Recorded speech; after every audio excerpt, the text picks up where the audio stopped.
So the tibia, shin bone, is linked to the movement of the internal rotation, external rotation, is linked to the fore or the midfoot pronation and supination. So pronation, people say, I've got no arch in my foot, a flat arch. There's no bone in your feet that makes an arch. It's actually muscle activity making the arch. So you've got muscles that aren't functioning properly. So there should be a little bit of an arch for most people. If my tibia is really dipped in and my knee lives like this, see, I just have to do that and the arch flattens here. And I'll do that and the arch gets bigger.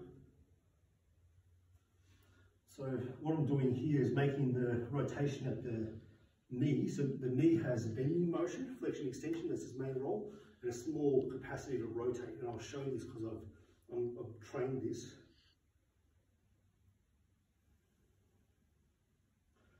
So as I use my lateral hamstring here to pull my knee around in external rotation, it lifts supination, supinates my foot here.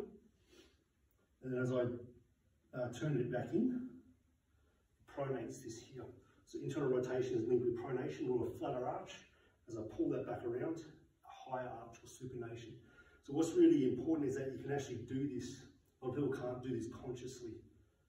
So as soon as you do this, you have better balance straight away, better contact with the ground, better gain more access to the glutes. And a way to train this is to imagine there's a goldfish underneath your arch here, and as you turn your foot, as you turn the tibia in, it's like you're squishing the goldfish, not trying to kill him, just squishing a little bit, then you're taking pressure off him, squish, pressure off. And how I make this happen is that I try to do this with my hands. So as I'm turning the tibia inwards, it's the medial hamstring that does it. I'm turning my hands in and getting that to happen, and then I'm using my lateral hamstring to pull that back open.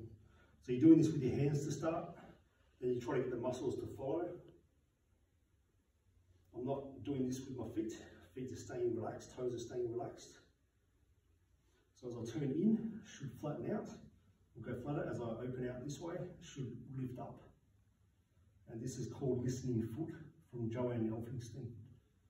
Highly important skill to get for martial arts people in particular. One thing people try to do is they can't do this. So people are quite amazed they can't do this, is they just do this. This is not the motion. This is coming from your hip. Your body's trying to work out how to do it. So it's best to sit down. I can just demonstrate it here.